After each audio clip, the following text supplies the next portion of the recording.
Hello friends, you are welcome in TGT PGT world. हम TGT PGT LT और KBS सभी के लिए पढ़ेंगे और किसी भी क्वेरी के लिए 9411881488 पर कांटेक्ट कर सकते हैं। आज हम पढ़ेंगे paradise lost full book summary. इसमें बुक फर्स्ट से लेके बुक 12 तक पढ़ेंगे और बुक फर्स्ट से इन्वोकेशन और सैटर्न की जो फेमस स्पीचेस हैं उनको पढ़ेंगे और शेष बुक की हम समरी पढ़ेंगे। चलिए शुरू करते हैं। वो है पैराडाइज लॉस्ट बुक फर्स्ट की समरी। तो इसमें समरी तो हम पढ़ेंगे ही पढ़ेंगे, साथ में जितने भी इम्पोर्टेंट कोटेशंस हैं, क्योंकि जो एग्जाम में कोटेशंस आती हैं वो बुक फर्स्ट से आती हैं और इसमें सैटर्न की फेमस स्पीचेस हैं उनको हमें पढ़ना पड़ता है और वो पूछी जाती हैं कि ये कहाँ से ली गई हैं। और इसको पढ़ने के बाद आप किसी भी तरह से बुक पढ़ने की आवश्यकता नहीं है, यहीं से काम पूरा हो जाएगा। फुल्ली आपको जानकारी मिल जाएगी और कोई भी पॉइंट बचेगा भी नहीं, एग्जाम के हिसाब से भी नहीं बचेगा। चलिए शुरू करते हैं। Milton opens paradise lost by declaring his poem subject. Paradise lost की जो शुरुआती लाइनें होती हैं, ओपनिंग लाइन है, वो पैराडाइज लॉस्ट की थीम को बताती हैं। क्या बताती हैं? Human kinds first act of disobedience towards God, कि ईश्वर के प्रति मनुष्य का जो पहली अवज्ञा थी उसके बारे में, and the consequence that followed from it, और इसके बाद जो परिणाम हुए, जो रिजल्ट आए, उसके बारे में ये थीम है इसके। और इसमें बात करते हैं, इसके बाद इन्वोकेशन में ही जो पैराडाइज लिखने का ऑब्जेक्ट है, उद्देश्य है, उसके बारे में भी बात करते हैं। तो ये आपकी ओपनिंग लाइंस हैं। ऑफ मैन्स फर्स्ट डिसओबीडियंस, मनुष्य की पहली अवज्ञा, जो पहला उसने डिसओबीडियंस किया towards God, and the fruit that the forbidden tree, और उस फॉरबिडन ट्री का फल को चख लिया जिसके लिए ईश्वर ने मना किया था। Whose mortal taste brought death into the world, और इसका मोर्टल टेस्ट, उसको फल के खाने से पहले एडम और ईव जो थे वो मॉर्टल नहीं थे, इमोर्टल थे, और इसको खाने के बाद मॉर्टल हो गए। और इसी कारण जो है इस दुनिया में मृत्यु आई, एंड ऑल आवर बोझ, और उसके साथ साथ सारे दुख भी आए। विद लॉस ऑफ ईडन, और हमको ईडन भी खोना पड़ा, यानी कि जो ईडन गार्डन था वो भी खोना पड़ा। टिल वन ग्रेटर मैन रीस्टोरेस, जब तक कि एक महान व्यक्ति ने हमको पुनः उस पद को दिला नहीं दिया। तो here Milton is talking about Jesus Christ as a greater man, and regain the blissful seat, और हमको वो ब्लिसफुल सीट यानी कि ईडन गार्डन दिलवा दिया। तो ये बता रहे हैं उसकी थीम के बारे में। पैराडाइज लॉस्ट जो है, सारे पॉइंट इंपॉर्टेंट हैं, इसलिए पूरा वीडियो ध्यान से सुनना। Paradise lost book first begins with the invocation of heavenly muse. First 26 lines are the invocation of heavenly muse. तो पैराडाइज लॉस्ट आवाहन से, स्तुति से, यानी इन्वोकेशन से शुरू होती है, जिसमें John Milton heavenly muse Urania, जो कि एस्ट्रोनॉमी की म्यूज हैं, उनका आवाहन करते हैं, उनकी स्तुति करते हैं। और जो फर्स्ट 26 लाइन्स हैं ये इन्वोकेशन है पैराडाइज लॉस्ट की। अब मिल्टन जो है हेवनली म्यूज को 3 टाइम्स इन्वोक करते हैं। देखिए, 2 टाइम तो बुक फर्स्ट में ही करते हैं और जो 3rd टाइम है वो बुक 7th के शुरू में करते हैं। तो ध्यान रखने की बात है, हालांकि हेवनली म्यूज को 2 ही बार काउंट किया जाता है, ठीक है, क्योंकि बुक फर्स्ट में जो आवाहन होता है उसको एक ही बार मानते हैं, दूसरी बार बुक 7th में करते हैं। और कुल मिला के 4 इन्वोकेशन होते हैं, वो बाद में पढ़ेंगे।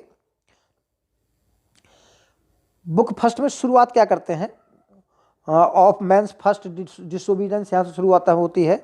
तो कहते हैं sing heavenly muse that on the secret top of Oreb or Sinai didst inspire that shepherd.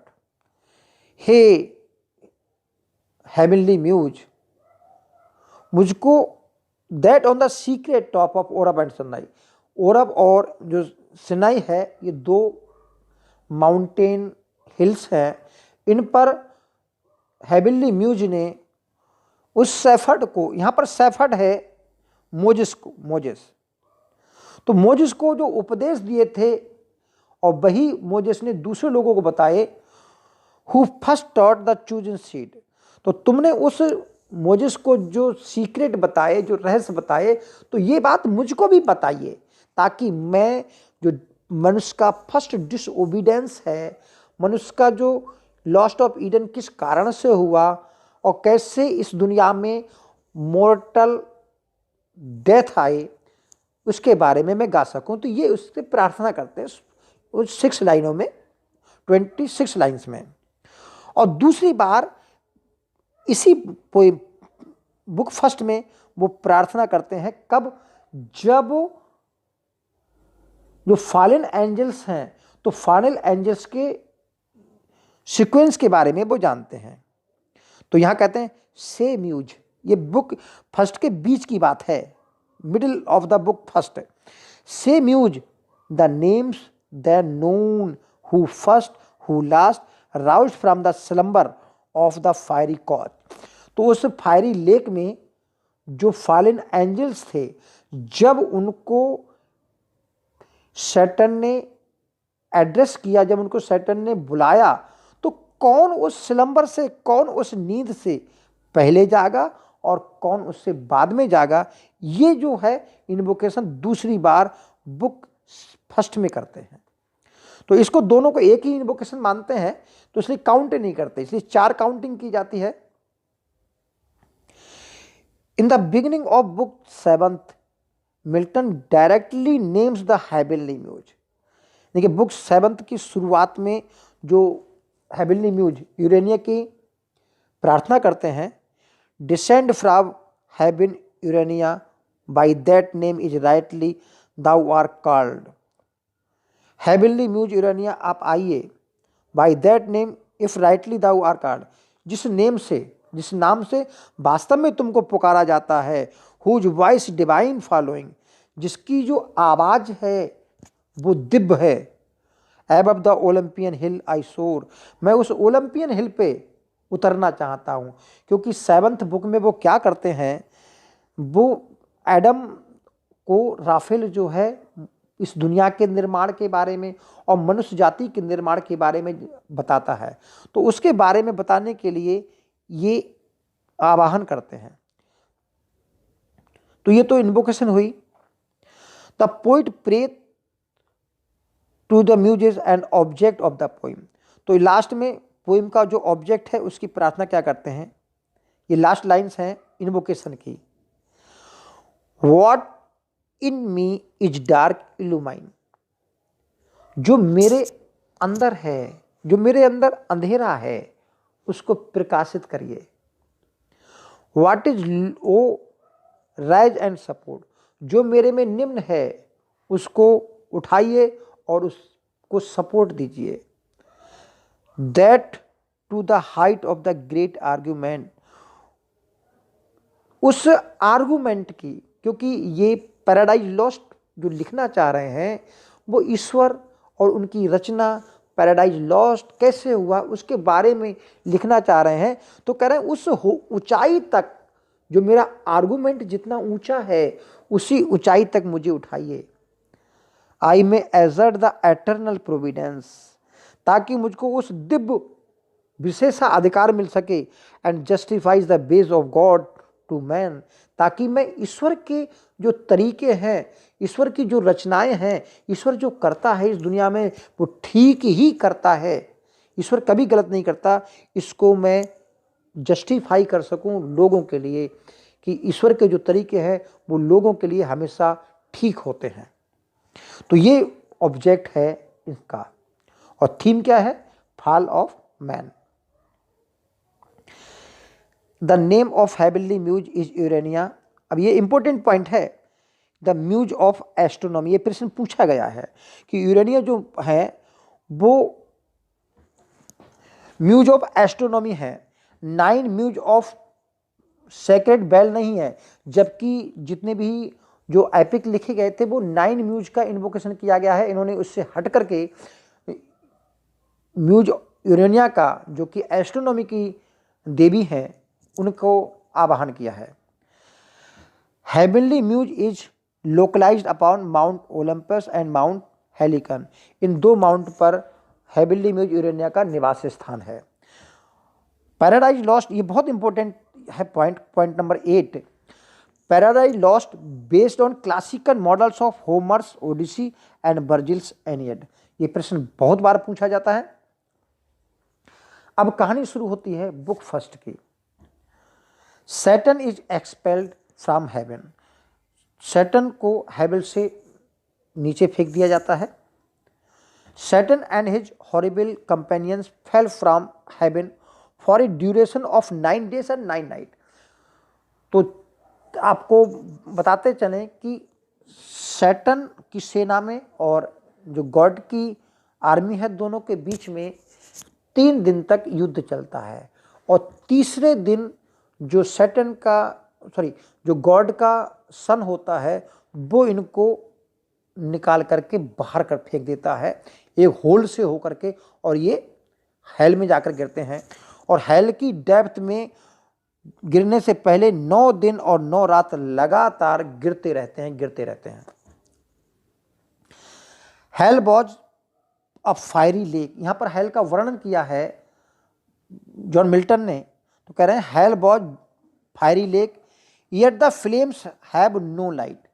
Fiery lake जरूर थी लेकिन फ्लेम्स जरूर थी, लेकिन उन फ्लेम्स में लाइट नहीं थी। सैटर्न वॉज कंप्लीटली प्रीफ्लेक्स्ड और कंफ्यूज्ड। सैटर्न उस फायरी लेक में टोटल कंफ्यूज्ड होता है, सोच नहीं पाता क्या है क्या नहीं है। Saturn saw first Beelzebub who was next in power to himself. ये भी प्रश्न पूछा जाता है कि who was next in power to Saturn, तो उसका नाम है बिल्जेबब। तो सैटर्न ने बिल्जेबब को देखा, तो सैटर्न जब उठता है तो बिल्जेबब को एड्रेस करता है।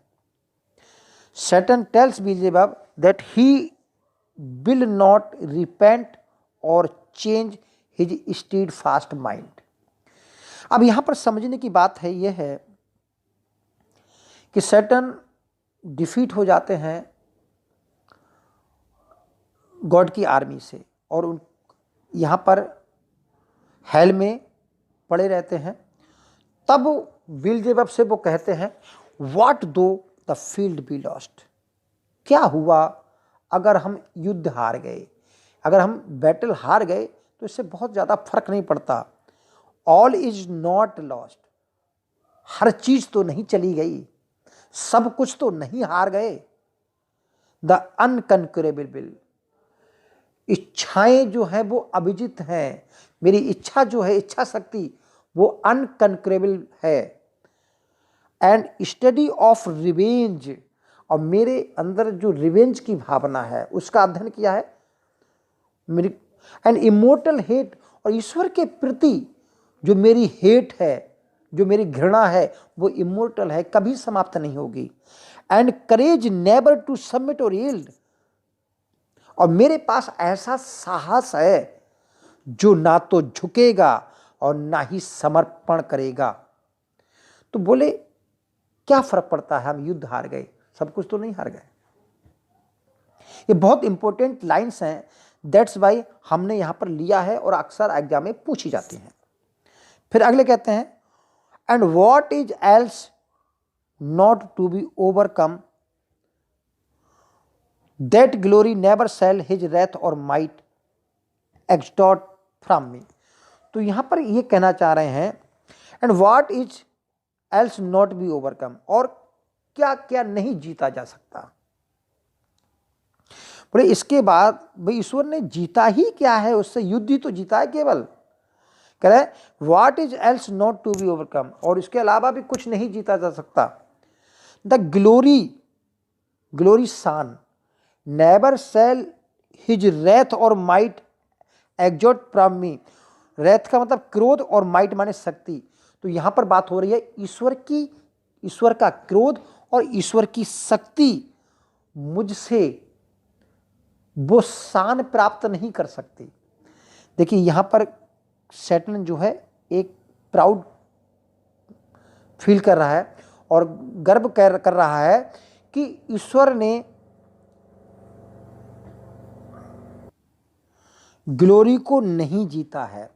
अब यहां पर समझाते चलें। देखिए अगर आप एक युद्ध जीत जाते हैं तो आपका जो शत्रु होता है, जब तक वो आपके कदमों में ना झुक जाए तब तक जीत कहाँ हुई।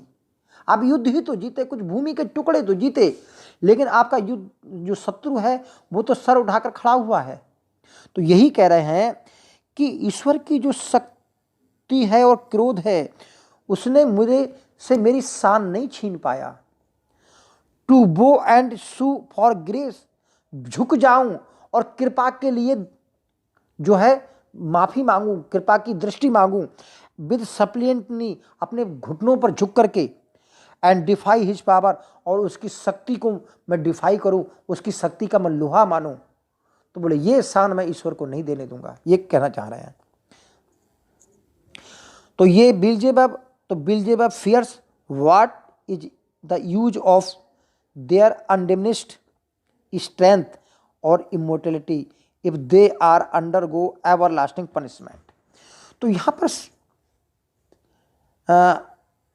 बिलजेबब सैटन से कहता है कि अगर हम इस हेल में पड़े रहे तो ये हेल में मुसीबत ही मुसीबत है, चारों तरफ आग ही आग है। तो हम तो यहां पर मुसीबत झेल रहे हैं, तो हमारे पास जो कभी ना समाप्त होने वाली शक्ति है, हम अमर हैं भाई, इमोर्टलिटी है हमारे अंदर, फिर भी हम लगातार इस नरक में सजा भोग रहे हैं, तो उसका क्या फायदा है। तब सैटन कहता है to be weak is miserable, कि कमजोर होना जो है दयनीय की निशानी है और बुरी बात है। डूइंग और suffering but of this be sure to do aught good never will our task. लेकिन जो भी हम काम करें या मुसीबत हैं, एक बात ध्यान रखिए, विश्वास करिए, अब हमारा काम कभी भी अच्छे काम करना नहीं होगा। अब हम ईश्वर के प्रति कभी अच्छाई नहीं करेंगे, हर काम बुरा ही बुरा करेंगे। But ever to do ill our sole life, और बुरा करने में ही हमारा आनंद होगा। तो ये बात सैटन कहता है। फिर Satan takes the decision to reassemble his force, तो अपनी फोर्स को रीअसेंबल करना चाहता है। सैटन इज कंपेयर, यहाँ पर सैटन की कंपेयर करते हैं, जिसको बोलते हैं आप एपिक सिमिली की यहाँ बहुत बड़ी यूज किया गया है जॉन मिल्टन ने एपिक सिमिली की। तो Satan is compare to Leviathan, जो कि व्हेल मछली है, उससे तुलना की जाती है। टाइटन से तुलना की जाती है, जेंट्स की तुलना की जाती है। बेरियर्स जो कि सन ऑफ यूरेनस है। टाइफोन 100 हेडेड मॉन्स्टर है। तो इन सब से सैटन को कंपेयर मिल्टन ने किया है। Satan fly to dry land और बिलजेबब फॉलो सैटन। तो देखिए ड्राई लैंड का मतलब क्या हुआ। देखिए ये पूरा अगर हेल पड़ा हुआ है तो यहाँ पर जो है लिक्विड फायर है और यहाँ पर सॉलिड फायर है। तो जो सॉलिड फायर है उसको इन्होंने ड्राई लैंड कहा है और बिलजेबब उसका पीछा करता है, फॉलो करता है। Satan surveys hell and makes a speech. अब वो हेल का सर्वे करता है, चारों तरफ देखता है और ड्राई लैंड में खड़े होकर के। तो फिर वो कहता है, बहुत इंपॉर्टेंट लाइन्स हैं ये, फेयरवेल हैप्पी फील्ड्स, वो सुखी क्षेत्र, सुखी मैदान, वो सुखी दुनिया, उसके लिए अलविदा, उसके लिए फेयरवेल, अलविदा। Where joy for ever dwells, जहाँ पर आनंद हमेशा हमेशा बना रहता था। तो यहाँ पर बात कर रहे हैं शैतान हेवन की, क्योंकि सैटन और गॉड हेवन में ही रहते थे। पहले तो ये भी एंजल थे, क्योंकि इनके पक्ष में 1/3 आर्मी थी और शेष आर्मी ईश्वर के साथ थी। तो कह रहे हैं farewell happy fields where joy for ever dwells, जहाँ पर आनंद हमेशा हमेशा रहता था। फिर कह रहा है hell horrors hell infernal world, hell horrors, हे भय मेरा स्वागत करो, हेल इन्फर्नल वर्ल्ड, हे नरक की दुनिया मेरा स्वागत करो। And thou profoundest hell receive thy new possessor, हे भयानक हेल अपने नए पजेसर को, अपने नए राजा को स्वागत करो। One who bring a mind, वो व्यक्ति जो ऐसा मस्तिष्क लेके आया है, not to be changed by place और टाइम, जो समय और स्थान के अनुसार परिवर्तित नहीं होता, यानी कि वह ऐसा दृढ़ जो है मन लेकर आया है। फिर ये 2 लाइन बहुत इंपॉर्टेंट हैं। The mind is its own place, मन का एक अपना स्थान होता है। एंड इन इट सेल्फ, और जो मन होता है वो अपने आप में can make a heaven of hell and a hell of heaven, स्वर्ग को चाहे तो नरक बना दे और नरक को चाहे तो स्वर्ग बना दे। ये अपने मन पर निर्भर है। बहुत इंपॉर्टेंट लाइन्स हैं। और यही कारण है कि सैटन को जो है पैराडाइज लॉस्ट बुक फर्स्ट में एज ए हीरो मान लिया जाता है, क्योंकि इसकी जो शानदार स्पीचेस हैं वो बहुत ही सुंदर हैं। Then Beelzebub tell Satan to collect his fallen angels, तब बिलजेबब कहता है कि अपने फॉलन एंजल्स को कलेक्ट किया जाए। तो Satan shield is compared to the moon and its shape was observe by Galileo through his telescope. तो यहाँ पर सैटन की स्पीच जो शील्ड है, ढाल है, उसको मून से तुलना करते हैं और इतना बड़ा बताते हैं कि गैलीलियो ने अपने टेलीस्कोप से इसको देख लिया। तो ये एक हाइपरबल है। Satan's spear was so large as the tallest pine tree, और शेक्सपियर जो सैटन का भाला था वो ताड़ के एक लंबे वृक्ष से उसकी कंपेयर की गई है। तो Satan reached the shore of the fiery lake and called out his countless soldiers who lay stupefied thick and autumn leaves. तो सैटन एड्रेस करता है अपने फॉलन एंजल्स का, जो फायरी लेक में अनगिनत सोल्जर्स उसके पड़े हुए थे। स्टूफाइड माने भौचक के पड़े थे, स्तब्ध पड़े हुए थे। Thick as the autumn leaves, और ऐसे घने लेटे हुए थे जैसे पतझड़ के मौसम में पत्तियां एक के ऊपर एक पड़ी हुई होती हैं ढेर बन करके। The fallen angels were compared to thick autumn leaves scattered sea beads and locusts. तो यहाँ पर जो कंपेयर की जाती है वो उनकी ऑटम लीव से, स्कैटर्ड सी बीड से एंड लोकट से उनकी कंपेयर की जाती है। Satan called out so loudly that the entire hollow bottom of hell echoed with his voice। तो सैटन ने इतनी जोर से अपने फॉलन एंजल्स को आवाज़ लगाई कि उसकी जो साउंड थी वो पूरे हॉलो हेल में गूंजने लगी, चारों तरफ फैल गई। तो क्या कहा उसने, अवेक अराइज और बी फॉर एवर फॉलन, उठो जागो या हमेशा हमेशा के लिए पड़े रहो। तब हमने जो अभी बात की थी कि जो सेकंड इन्वोकेशन है ये Milton Paradise lost book first के बीच में करते हैं। क्या कहते हैं? Now again Milton invokes heavenly muse, say muse the names then known, who first who last, roused from the slumber on the fiery couch. तो ये उन्होंने आह्वान किया। अब यहाँ पढ़ते हैं, इसमें जो फॉलन एंजल्स थे उनको एक एक करके इंट्रोड्यूस किया जाता है। तो उनके नाम देखिए। तो यहाँ से बहुत प्रश्न पूछे जाते हैं कि कौन पहले आया और कौन लास्ट में आया, और कौन सा फॉलन एंजल्स में क्या क्या कैरेक्टरिस्टिक्स थी, इससे प्रश्न पूछे जाते हैं। तो ध्यान रखेंगे, मोलेच फर्स्ट केम मोलेच, सबसे पहले मोलेच आया। तो यहाँ प्रश्न बनता है हु केम फर्स्ट? तो first came Moloch. He was a horrible king covered with blood of human beings. तो वह एक भयानक राजा था जो कि मनुष्य के ब्लड से रंगा हुआ था, पुता हुआ था। Moloch is called the man slayer.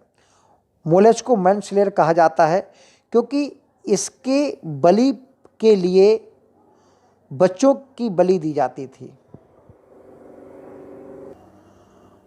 तो यहाँ बहुत सारे प्रश्न पूछे जाते हैं।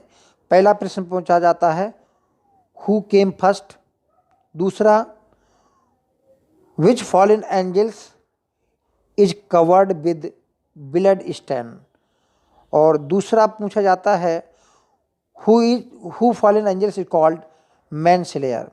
तो इस पर, इसकी मूर्ति पर जो है बच्चों की बलि दी जाती थी, तो इसलिए इसको हम मैन स्लेयर कहते हैं।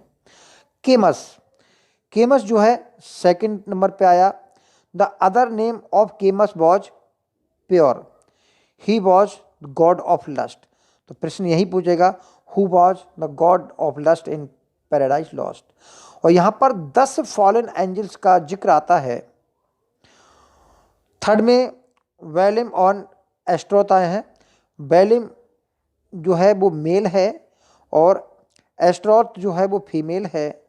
They have a soft liquid texture, तो इनका टेक्सचर है सॉफ्ट लिक्विड का है। They can assume male sex और द फीमेल सेक्स और both sex at the same time depending on their own will. तो दोनों प्रकार के सेक्स को ये अप्लाई कर सकते हैं, ये इनकी खुद की इच्छा पर डिपेंड करता है। और अगला है एस्ट्रोथ एंड एस्टारे, या इनको एस्ट्रोथ बोलेंगे या एस्टार्टे बोलेंगे। She was one of the moon goddesses, her temple was built on the hill of scandal Mount of Olives by the wise king of Solomon. तो सोलोमन जो बुद्धिमान राजा था, जिसकी कहानी आपने सुनी होगी, तो उसने इसके टेम्पल को माउंट ऑफ ओलिव्स में बनवाया था। तो ये मून गॉडेस है। अगला है थेमज। तो थेमज वाज ब्यूटीफुल गॉड। और फिर है दागोन। तो दागोन का जिक्र आपने सुना होगा, सैमसन एगोनिस्ट में इसका जिक्र आता है। जो वहाँ के लोग होते हैं फिलिस्टाइन, तो वो डैगोन जो की मूर्ति है, उसका टेम्पल है, उसमें उसकी पूजा करते हैं। तो he was a monster of the sea, ये समुद्र का मॉन्स्टर था। He had the bloody body of human beings above the waist that of a fish below, यानी कि ऊपर मनुष्य की बॉडी थी और नीचे फिश की। He was referred in Samson Agonistes. 7वां रिमन है और 8वां है the animal god of Egypt Osiris. और बाद में जो 10वें नंबर पे आता है वो आता है आपका बेलियल। तो इससे प्रश्न पूछा जाता है क्योंकि जॉन मिल्टन जो है बेलियल की तुलना जो है, या वहाँ के कोर्ट के जो लोग होते हैं, दरबारी लोग होते हैं और जो अरिस्टोक्रेट लोग होते हैं, उनको कंपेयर किया जाता है बेलियल से। तो क्या इसमें कैरेक्टरिस्टिक्स हैं बेलियल में? Last of all came Belial, सबसे अंत में बेलियल आता है। There was no temple built in his honour, उसके ऑनर में कोई भी टेम्पल नहीं बनाया गया है। Belial holds his bay also upon the royal courtiers, kings and queens and the people of the lustful cities, और जो लस्टफुल सिटीज के लोग होते हैं उनमें अपनी पकड़ बनाए रखता है। और बेलियल का अर्थ भी पूछा जा सकता है, जिसका अर्थ होता है बर्थलेसनेस, यानी कि अयोग्य, बेकार। ही वॉज मोर लस्टफुल और more of sin in loving vice of his own sake than any other god, तो वह दूसरे देवताओं की तुलना में काफ़ी लस्टफुल था। अगली पॉइंट है, all these gods came in crowd but looks were downcast, सारे जो ये एंजल्स हैं, जो गॉड हैं, वो डाउनकास्ट आते हैं और भीड़ में आते हैं। Saturn face also showed gloomy expression, जब सैटर्न आता है तो सैटर्न का चेहरा भी जो है काफ़ी ग्लूमी एक्सप्रेशन दिखाता है। यहाँ से प्रश्न बन सकता है, Satan's flag the pride of honour was claimed by Azazel a tall cherub, तो ये लंबा सा चेरब था, तो उसने उनके झंडे को, जो उसको प्राइड ऑफ ऑनर कहा गया है, उसको पकड़ा हुआ था। The armed angels moves in perfect battle formation to the music of flutes and similar other soft instrument, तो एक आर्मी जैसी व्यूह रचना होती है, उस व्यूह रचना में फ्लूट बजता है और आपके दूसरे इंस्ट्रूमेंट बजते हैं। अब इम्पोर्टेंट पॉइंट ये है, जब 3 डेज बैटल होता है तो ये सब एंजल्स ही होते हैं, तो जो 1/3 एंजल्स होते हैं वो सैटर्न की ओर होते हैं, और जो 2/3 होते हैं वो गॉड की आर्मी में होती है। तो the number of Satan's followers was only 1/3 of the total number of angels in heaven, तो हेवन में जितने भी एंजल्स थे उनके टोटल नंबर में से 1/3 सैटर्न के साथ थे। Saturn speech to the fallen angels, they stood tongue tied, Saturn tried to speak 3 times but his pride and tears prevented his speaking, तो सैटर्न फॉलन एंजल्स को एक स्पीच देता है, हालांकि सारे जो एंजल्स हैं वो मुंह बंद किए हुए चुपचाप खड़े होते हैं।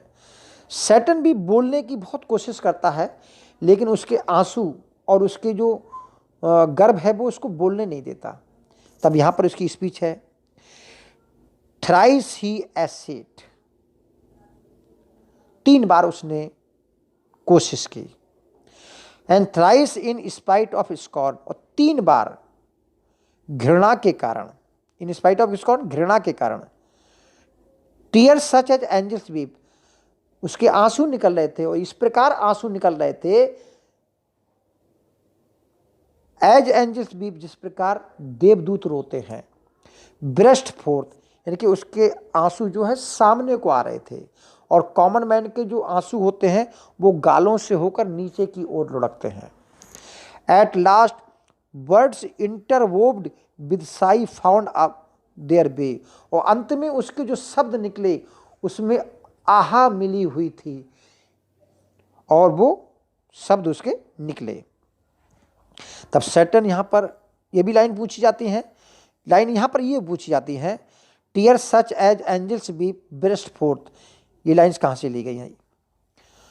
सैटर्न एड्रेस करता है, O myriad of immortal spirit, हे अमर आत्माओं, अनगिनत असंख्य अमर आत्माओं, O power matchless but with the Almighty, जिनकी शक्ति मैचलेस है सिवाय ईश्वर के।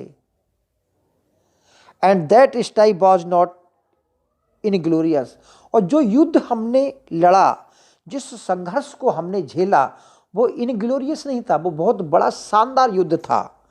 दो द इवेंट वॉज डायर, हालांकि चाहे वो जो इवेंट थी, जो युद्ध था, जो हम इसमें हम हार गए, उसके बदौलत हम नीचे हेल में गिरे, भयानक थी। ये बात तो एड्रेस करता है। अगला है put fourth at full but still his strength concealed.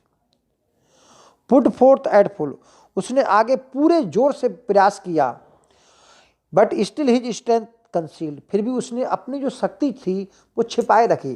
तो यहाँ पर सैटर्न कह रहा है कि ईश्वर ने हमारे पास पूरी ताकत से जो है व्यवहार जो अटैक किया, और फिर भी उस ताकत को, कुछ ताकत को ईश्वर ने छिपा के रखा। विच टेम्प्टेड आवर अटेम्प्ट, तो जिसने हमारे जो प्रयास था उसको विफल कर दिया। एंड ब्राउट आवर फॉल, और यही कारण था कि हमारा जो डाउनफॉल हुआ। तो कह रहा है सैटर्न कि हम ईश्वर की शक्ति को पहचान नहीं पाए। हमें लगा उन्होंने पूरी शक्ति हम पर झोंक दी है, फिर भी उन्होंने कुछ शक्ति जो है छिपा के रखी थी, हम उसको नहीं पहचान पाए, इस कारण हमारा डाउनफॉल हुआ।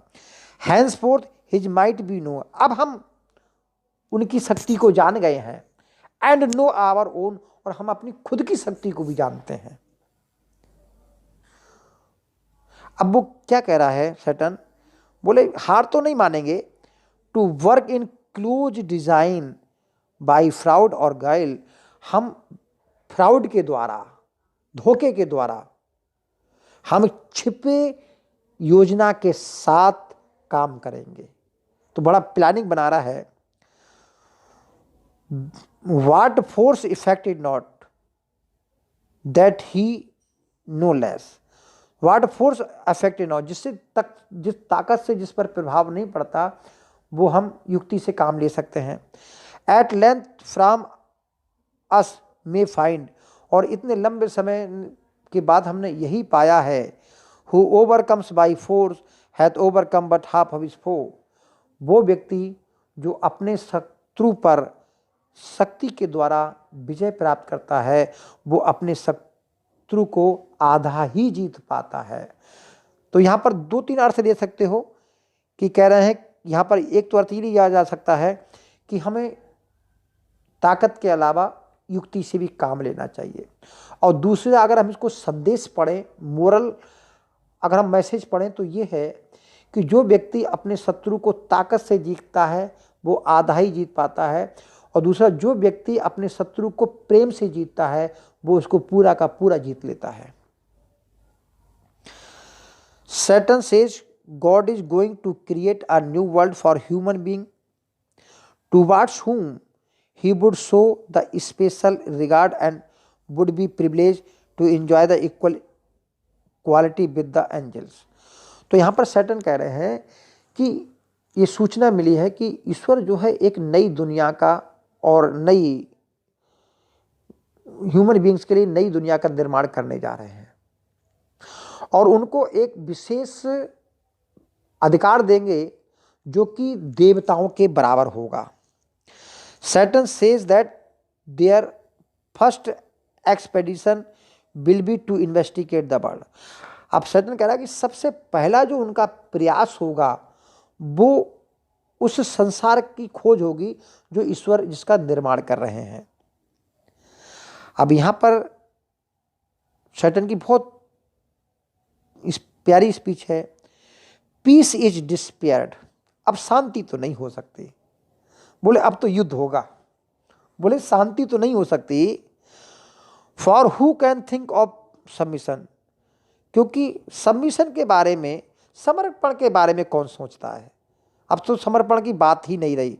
बार देन बार ओपन, तब युद्ध होगा, खुला युद्ध होगा, और अंडरस्टूड मस्ट बी रिजॉल्व, और जो निर्णय है वो पहले से ही अंडरस्टूड है, हमने दृढ़ संकल्प ले लिया है, ये सब विदित है।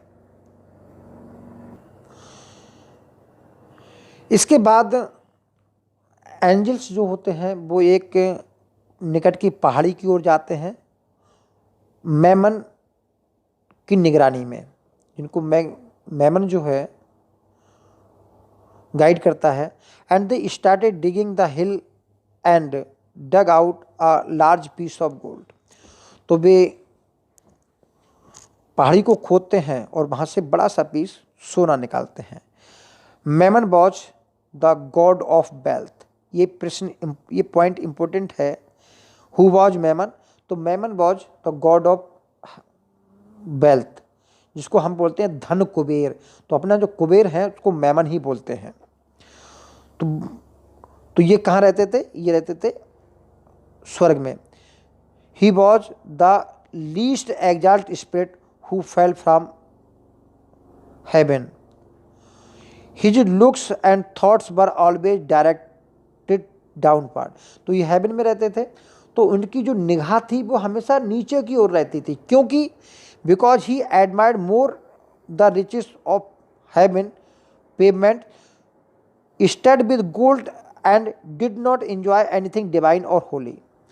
तो इसकी निगाह हमेशा रहती थी, क्योंकि पेमेंट में और जो वहाँ चारों तरफ चीज़ें होती थी उनमें सोना लगा रहता था और जवाहरात जड़े रहते थे। तो उसकी निगाह उस संपत्ति की जो रिचेस थी उसकी प्रशंसा में गुजरती थी। तो यही कारण था कि उसको डिवाइन और होली जो है आनंद नहीं मिल पाया। Gold was melted and soon out of the earth a huge structure emerged like a mist. This was pandemonium. This structure was like a temple. तो आखिर में जब सोने को पिघलाया जाता है और पेंडेमोनियम का निर्माण किया जाता है। पेंडेमोनियम क्या है? अब हेल की राजधानी बनती है, कैपिटल बनती है, और ये स्ट्रक्चर जो था टेम्पल की तरह था। तो पेंडेमोनियम का जो अर्थ है होम ऑफ द डेमन्स, यानी कि दैत्यों का घर। द मेन आर्किटेक्ट जो था पेंडेमोनियम का वो मल्सीवर था। तो ये भी प्रश्न पूछा जाता है हु वॉज मल्सीवर। तो Mulciber had design Pandemonium. Mulciber had been thrown from heaven by angry Jove. ये भी प्रश्न बहुत, ये सारे पॉइंट इंपॉर्टेंट हैं। He had kept falling for a summer day, और पूरे एक गर्मी के दिन वो गिरता रहा। तो आज समर डे जो फ्रेज ली गई है वो यहीं से ली गई है। There was a conference in Pandemonium the angels diminishes their sizes as bees. तो जो फॉलन एंजल्स होते हैं बहुत सारी संख्या में होते हैं, तो पेंडेमोनियम में आ नहीं पाते हैं, तो वो अपने साइज को डिमिनिश कर लेते हैं और मधुमक्खियों की तरह बन जाते हैं। यहाँ पर बहुत अच्छी एपिक सिमली का यूज किया गया है। The summons had been read and great consultation begin. और आदेश पढ़े जाते हैं और कंसल्टेशन शुरू हो जाता है, कॉन्फ्रेंस शुरू हो जाती है, और बुक फर्स्ट जो है यहीं समाप्त होती है। बुक फर्स्ट में जो लास्ट पॉइंट था, पेंडेमोनियम में सैटर्न अपने सिंहासन पर बैठा था और फिर ये सुझाव मांगा था उसने कि ईश्वर के साथ डायरेक्ट युद्ध किया जाए, ओपन वॉर किया जाए, या छिपकर जो है लड़ाई लड़ी जाए। तो यहाँ से शुरू होता है। चलिए, book second opens with Satan sitting on his throne in Pandemonium. The conference starts. तो कॉन्फ्रेंस स्टार्ट होती है। पेंडेमोनियम में सिंहासन पर सैटर्न बैठा हुआ है। Saturn addresses the fallen angels saying that he still hopes to regain heaven. He says that now they must debate about the most effective way to fight God. सिंहासन पर बैठा हुआ सैटर्न अपने फॉलन एंजल्स को address करता है और ये बताता है उन्हें कि उसे अभी भी हेवन को प्राप्त करने की आशा है, उसने आशा नहीं खोई है। अब डिबेट इस बात पर होनी है कि ईश्वर के साथ युद्ध लड़ने का, फाइट करने का बेटर वे कौन सा है, वेदर टू ओपन वॉर और कवर्ट गाइल। या तो ओपन वॉर किया जाए या जो है डिस्गाइज के रूप में, छिपे अर्थ रूप में लड़ाई लड़ी जाए। We now debate who can advise में स्पीक, जो एडवाइस देना चाहे वो बोल सकता है। तो ये तो लाइन है उसकी। दूसरा सबसे इंपॉर्टेंट प्रश्न है, Moloch speaks first, he is in favour of open war with God. मोलेच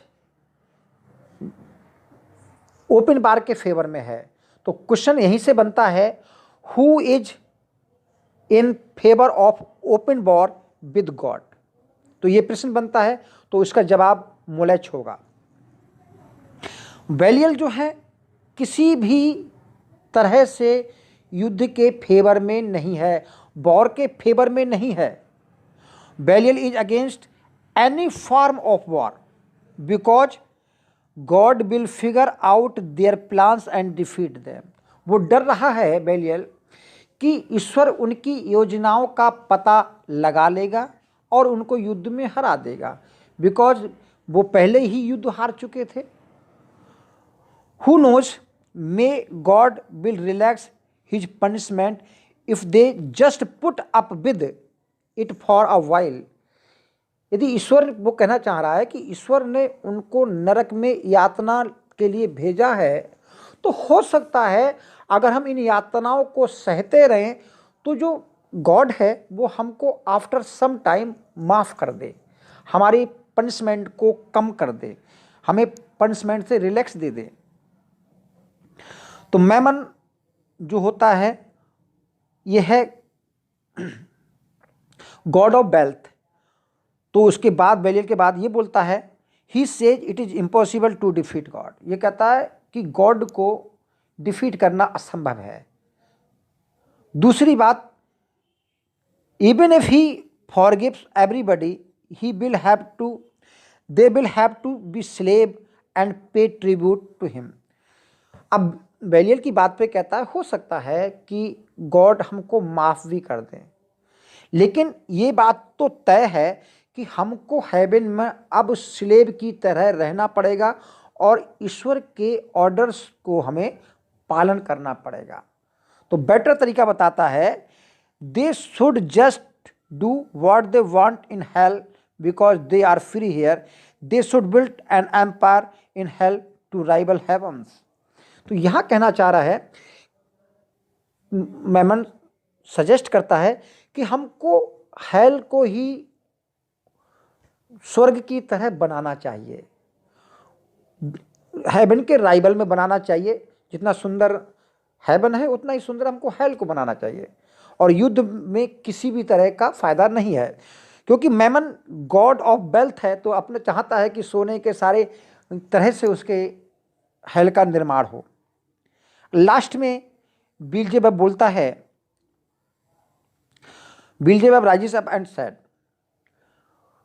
to have their own empire in hell is folly, God will take it too, there is no need to assault heaven. ये दो बातें कहता है कि hello में का निर्माण करना हेवन की तरह एक फॉली होगी, मूर्खता होगी। सेकंड कहता है कि गॉड इसको ले लेगा, और सेकंड बात कहता है कि हमको हेवन पर एजॉल्ट करने की भी आवश्यकता नहीं है, आक्रमण करने की आवश्यकता नहीं है। फिर एक सूचना बताता है, there is a rumour that God is building a new world, they should check it out, they can destroy mankind और they can seduce them in our party.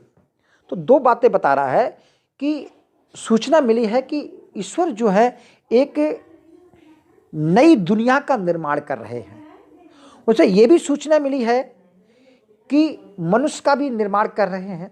तो उनका कारण है कि उस नई दुनिया का चेक करना चाहिए, पता लगाना चाहिए, और उस ह्यूमन बीइंग जो मैनकाइंड है उनको हम सीड्यूस कर सकते हैं, उनको बरगला सकते हैं, and we can make them in our party. हम उनको अपनी पार्टी में भी ले सकते हैं। तो यही कुछ कारण रहे होंगे कि विलियम ब्लेक ने जॉन मिल्टन को कहा इन सैटन्स पार्टी, कि सैटन की पार्टी में रहे हैं। Beelzebub ask who is bold enough to try and find this new world. फिर बिल्जेबब फिर क्वेश्चन उठाता है कि कोई है ऐसा जो उस न्यू वर्ल्ड का पता लगाए। तो बाकी आप जानते हैं कि सारे जो एंजल्स होते हैं वो उस युद्ध से काफ़ी भयभीत होते हैं, घबराए हुए होते हैं, तो कोई भी डेयर नहीं करता वहाँ जाने का। तो नोबडी वॉलंटियर्स, कोई भी अपने मन से नहीं आता, स्वेच्छा से नहीं आता। And all the angels are afraid there is a bold important and dangerous task. सोचते भी काफ़ी युद्ध से घबराए हुए होते हैं, बोले ये बहुत ही बहादुरी भरा और खतरनाक कार्य है। तो at last Saturn himself is ready to do this work. तो सैटर्न डिसाइड करता है। तो fallen angels greatly respect their leader and treat him like God.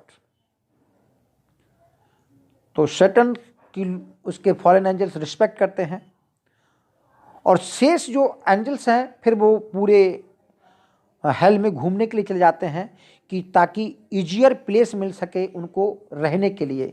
अब तो जानते ही हैं कि there are two types of fire in hell, एक लिक्विड फायर है और दूसरी सॉलिड फायर है।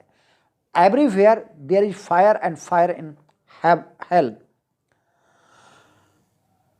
तो सारे जो एंजल्स होते हैं travel along the bank of one of the 4 rivers. और हेल में 4-5 नदी हैं, एक स्टेक्स है, दूसरी एक्रन है, कोसाइटस है और फ्लैगटन है। ये 4 नदियां हैं। और एक और नदी है जिसे बोलते हैं लेथ। तो इस लेथ नदी को द रिवर ऑफ फॉरगेटफुलनेस भी कहा जाता है, भूलने की नदी। और इसका रेफरेंस अगर आपने जॉन कीट्स की पोइम पढ़ी होगी नाइटिंगेल, तो नाइटिंगेल जो ओड है उस ओड में इस लेथ रिवर का उन्होंने जिक्र किया है। Meanwhile Saturn makes his way towards the gate of hell. अब हम गेट ऑफ हेल का डिस्क्रिप्शन पढ़ते हैं। देखिए, हेवन के गेट पर जब सैटर्न पहुंचता है तो एक्चुअली देयर आर 9 गेट्स, वहाँ 9 गेट होते हैं। अब आपको बताते चलें कि हेल का कंपैरिजन अपनी बॉडी से, ह्यूमन बॉडी से किया जा सकता है, because there are 9 hole in our body, 9 gates in our body.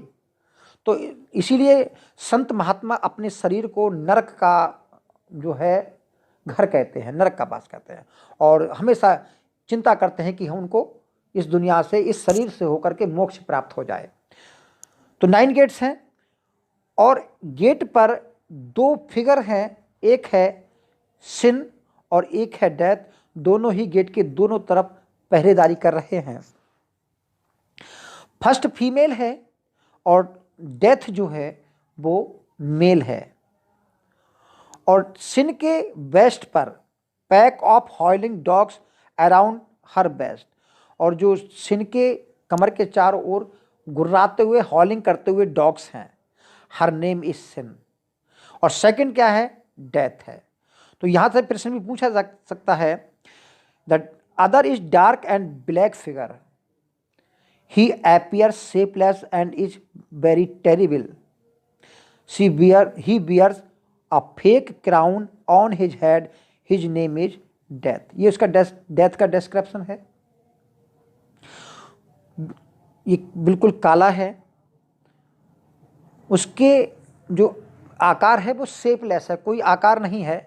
और सेकंड, उसके सिर पर एक झूठा ताज बना हुआ है। जब सैटर्न वहाँ पहुँचता है गेट पर, तो जो डेथ होता है वो उससे झगड़ा करना शुरू कर देता है। तब सिन उसको इंट्रोड्यूस कराती है एज देयर ओनली सन, अपने अकेले पुत्र के रूप में। तो नेचुरल है कि डेथ जो है वो सिन और सैटर्न का पुत्र है। अब सिन कौन है? Sin is Satan's daughter and Death is their in Satan and Sin's son, और डेथ जो है दोनों का पुत्र है। अब बात करते हैं कि इन दोनों का जन्म कैसे होता है, सिन का जन्म कैसे होता है और डेथ का जन्म कैसे होता है। तो यहाँ पर इससे पढ़ने से पहले सोच लीजिए, जब भी दुनिया में पाप, अगर सिन को पाप कहें, तो दुनिया में जो पाप आता है उसकी जो प्रोडक्शन होता है वो अपने सिर से होता है, अपने दिमाग की ही उत्पत्ति होती है पाप। तो ध्यान रखिए, सैटन के दिमाग की उत्पत्ति है सिन। When in heaven Satan was still an angel, she यानी कि sin sprang forth from Satan's head and was named sin। तो sin जो है सैटन के दिमाग से उछलकर निकलती है।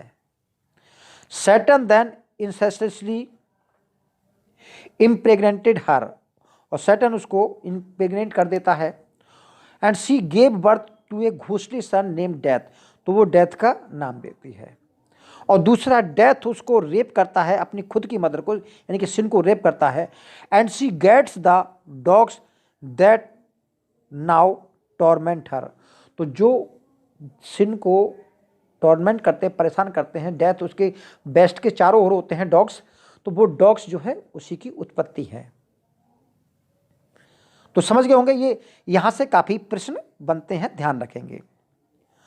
सिन opens the gate of hell and flies through chaos towards haven, तो क्योस से होकर के वो हेवन की ओर उड़ जाता है। Satan approaches heaven and he can see the its light shining into the dark abyss, पाताल लोक से जब वो देखता है, एबेस से देखता है, तो उसको स्वर्ग की लाइट जो है प्रकाशित होती हुई दिखाई देती है। सैटन मूव्स टुवर्ड्स हेवन, तो सैटन हेवन की ओर मूव करता है। फुल फ्राउट, फ्राउट का यहां मीनिंग है भरा हुआ, फुल फ्राउट पूरा भरा हुआ। विद मिस्चीवियस रिवेंज, शैतानी बदले से, यानी कि दुष्ट बदले से, यानी कि शैतान ने अपने बदले की योजना जो बना रखी है उससे भरा हुआ जो सैटन जो है वो हेवन की ओर उड़ता है। तो यहाँ पर बुक सेकंड समाप्त होती है। अब हम बात करते हैं बुक थर्ड की। ध्यान रखिए, आपकी बुक फर्स्ट जो होती है वो इन्वोकेशन से शुरू होती है। बुक फर्स्ट के बीच में भी एक इन्वोकेशन होती है, बुक थर्ड भी एक इन्वोकेशन से शुरू होती है। After having spent first 2 books in hell the poet revisits heaven. अब क्योंकि पहली बुक और दूसरी बुक में हेल का डिस्क्रिप्शन है, थर्ड बुक में और उससे आगे जो है वो हेवन का डिस्क्रिप्शन है। तो हेवन का डिस्क्रिप्शन करने के लिए जो सेलेस्टियल लाइट है उसको इन्वोक करते हैं सैटन, सॉरी उसको इन्वोक मिल्टन करते हैं। तो क्या कहते हैं, the poets can't see anything so he ask the celestial light to shine inward. तो सेलेस्टियल लाइट की इन्वोकेशन करते हैं कि उस कवि के अंदर जो दिव्य ज्योति है वो प्रकाशित हो। आप जानते हैं कि जब पैराडाइज लॉस्ट को लिखा गया था तो उस समय जॉन मिल्टन पूरी तरह ब्लाइंड हो गए थे, क्योंकि 1652 में वो ब्लाइंड हो जाते हैं totally at the age of 44। तो आपने एक और सुना होगा कि किस बुक में मिल्टन अपने अंधेपन पर रोते हैं। तो एक तो ऑरेंज ब्लाइंडनेस तो उन्होंने सॉनेट लिखा ही है, तो पैराडाइज लॉस्ट में अपने अंधेपन पर वो रोते हैं। तो वो कहाँ रोते हैं, वो यही रोते हैं इसी इन्वोकेशन में। देखिए पढ़ते हैं, Milton addresses the celestial light saying it is God's first offspring. तो सेलेस्टियल लाइट को यानी कि जो दिव्य ज्योति है उसको वो ईश्वर की पहली संतान कहते हैं। फिर कहते हैं, यह इन्वोकेशन है, देखिए, hail holy light offspring heaven's firstborn, हे स्वर्ग की लाइट पवित्र रोशनी, offspring of heaven's firstborn, जो स्वर्ग में सबसे पहले उत्पन्न हुई। फिर वो प्रार्थना करते हैं, thou celestial light shine inward and the mind through all her powers. हे दिव्य ज्योति मेरे अंदर प्रकाशित हो, यानी कि मेरे अंदर प्रकाश करो। And the mind through all her powers, और जो मेरा मस्तिष्क है अपनी पूरी शक्ति के साथ इरेडिएट, तो इरेडिएट का मतलब प्रकाशित करो, मेरे मन को भी जगमगाओ। देयर प्लांट आइज, मेरे मन के अंदर आंखों को लगाओ, क्योंकि एक्चुअल जो फिजिकल आइज है कभी की वो तो अंधा हो गया है, तो कह रहा है मेरे अंदर आंखों को प्लांट करिए। All mist from hence purge and disperse, ताकि जितना मेरे अंदर अंधेरा है, जितना मेरे अंदर धुंधलका है, जितना मेरे अंदर कोहरा है, वो शुद्ध हो जाए और गायब हो जाए। That I may see and tell of things invisible to mortal sight, ताकि जो चीज़ें मॉर्टल साइट के द्वारा, आम मनुष्य के द्वारा नहीं देखी जा सकती, मैं उन चीज़ों को भी देखना चाहता हूँ, उन चीज़ों को मैं डिस्क्राइब करना चाहता हूँ। यहाँ इस पोइट डिस्क्राइब करना चाह रहा है गॉड के बारे में, या हेवन के बारे में डिस्क्राइब करना चाह रहा है, उन सारी इवेंट्स के बारे में डिस्क्राइब करना चाह रहा है जो कि उसके हेवन में है। दैट्स वाई वो सेलेस्टियल लाइट को जो है इन्वोक करता है। तो this is the second invocation of the poem. Paradise lost में कुल मिलाकर के 4 इन्वोकेशंस हैं और ये सेकेंड इन्वोकेशन है। आगे पूरी पोएम पढ़ेंगे ही तो बता दे रहे हैं, ये सेकेंड इन्वोकेशन है। फर्स्ट इन्वोकेशन तो बुक फर्स्ट में पढ़ी ही है। थर्ड इन्वोकेशन है 7th बुक में, यूरेनिया है जो god of muse, goddess of muse, उनको आह्वान किया है। और जो 4th इन्वोकेशन है वो बुक आपकी 9th में है, जिसमें वो हीरोइक एंड रोमांटिक पोइट्री को इन्वोक करते हैं। वो तो पढ़ेंगे, सब याद हो जाएगा आपको। Milton remembers blind poet as Homer, Tiresias and hopes to be equal to them in fame. 2 poets को भी इसमें याद करते हैं, होमर को और टेरेसियास को, और सोचते हैं, आशा करते हैं कि वो उन्हीं के बराबर जो है फेम इस दुनिया में प्राप्त करेंगे। अब बुक शुरू होती है इन्वोकेशन के बाद। हेवन से गॉड जो है अपने सिंहासन पर बैठे हुए हैं और उनका सन जो है उनके बराबर में बैठा हुआ है। अब आप जानते हैं कि सैटर्न हेवन के गेट पर पहुंच चुका है, क्योंकि वहाँ से हेवन का लाइट देखता है वो। तो ईश्वर सर्वव्यापी हैं और सर्वज्ञाता हैं, यानी कि ओमनीपोटेंट हैं, ओमनीशिएंट हैं। तो गॉड सारी बात पता होती है। तो क्या है, गॉड फॉरसीज मैन्स फॉल, ईश्वर मनुष्य का फॉल दिखाई दे जाता है। God describe Satan's malice to his son, तो अपने पुत्र से बताते हैं कि जो सैटन है वो ईर्ष्या रख रहा है। Every one man and angels include has a choice, फिर बताते ये कुछ रूल्स हैं हेवन के, हर एक को, मैन हो और एंजल हो, सबको एक चॉइस है। God stresses that pre destination does not exist, कि जो पूर्व निर्धारित भाग्य होता है वो कुछ नहीं होता। Both Mankind, Saturn and other rebel angel fail bye their own choice, चाहे मनुष्य हो, सैटर्न हो या रिबल एंजल्स हो, अगर उनका फॉल होगा तो वो उनके खुद के एक्शंस के अनुसार होगा, उन्होंने खुद के चुनने के अनुसार होगा। ऐसा नहीं कि प्री डेस्टिनेट बना हुआ है कि उनको मिलना ही मिलना है। गलती करोगे तो सजा मिलेगी। If you are following the rules and regulations you will, और ईश्वर की आप आज्ञा पालन करते हो तो कोई भी आपका नुकसान नहीं होगा, क्योंकि प्री डेस्टिनेशन नाम की कोई चीज़ नहीं होती, ये ईश्वर बता रहे हैं।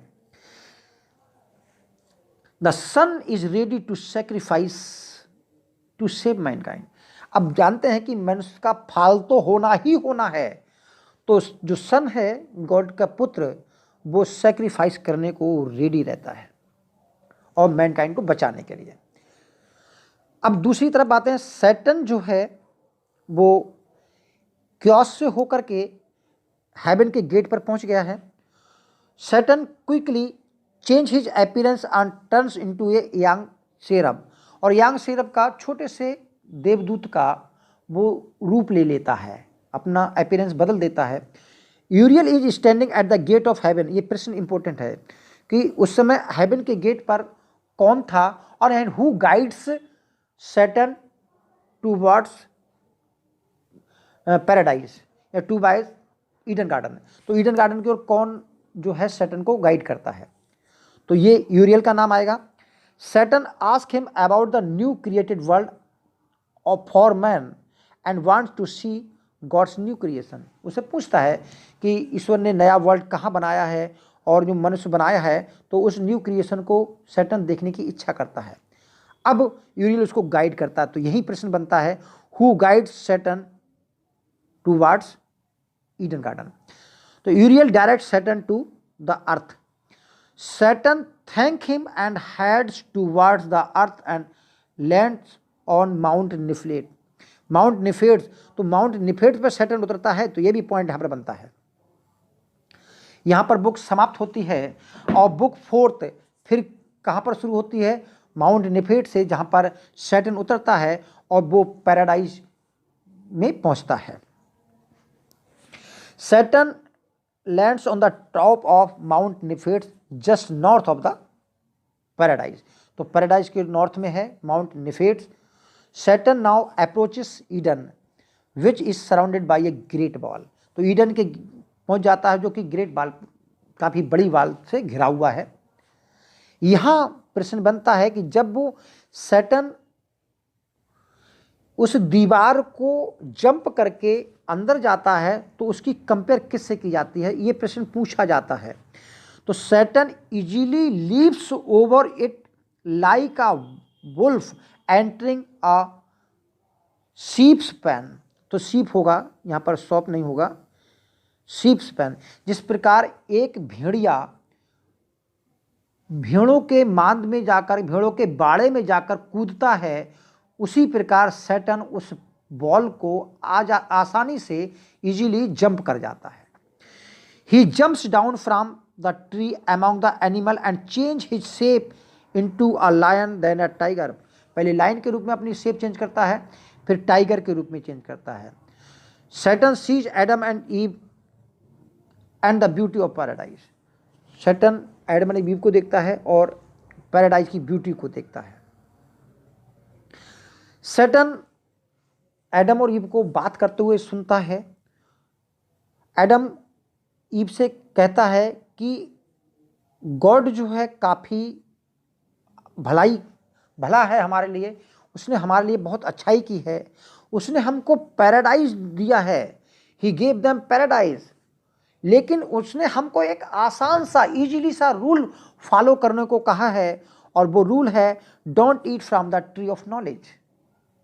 ये सैटर्न सुन रहा है जब एडम और ईव बात कर रहे होते हैं, तो इसको मन में आ जाता है, अब यहीं से समझ आता जाता होगा कि अगर इनको उकसा दिया जाए उस फॉरबिडन ट्री का फल खाने के लिए तो सारा काम बन जाएगा। Uriel comes before the archangel Gabriel and tells him the shape changing spirit that he saw from the hill top, तो कि यूरियल बाद में पहचान जाता है वो तो सेफ चेंजिंग वाला कोई एंजल था, तो वो एंजल नहीं था बल्कि सैटर्न था। तो जो मेन गार्ड होता है गैब्रियल, ध्यान रखना ईडन गार्डन का जो मेन गार्ड है वो गैब्रियल है, यूरियल नहीं है, यूरियल तो गाइड करता है। अब प्रश्न आता है यहाँ से, Gabriel is the main guard of the Paradise Lost and his second is command is Uzziel, तो उजैल जो है वो सेकंड इन कमान है। दोनों बातें इंपॉर्टेंट हैं।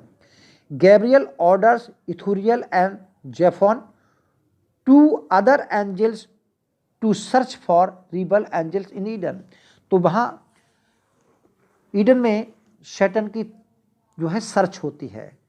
अब यहाँ पर प्रश्न ये भी इंपॉर्टेंट है कि सैटर्न जो है एज ए टोड के रूप में, एक मेढक के डिस्गाइज में सैटर्न वहाँ छिप जाता है।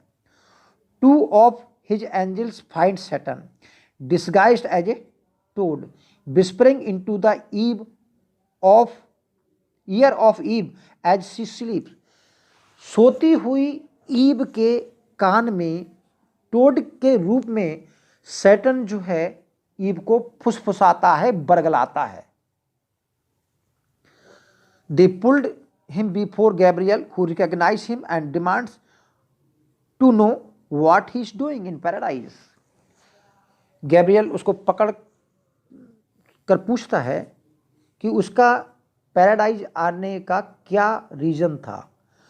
सैटर्न जो है युद्ध लड़ाई शुरू कर देता है।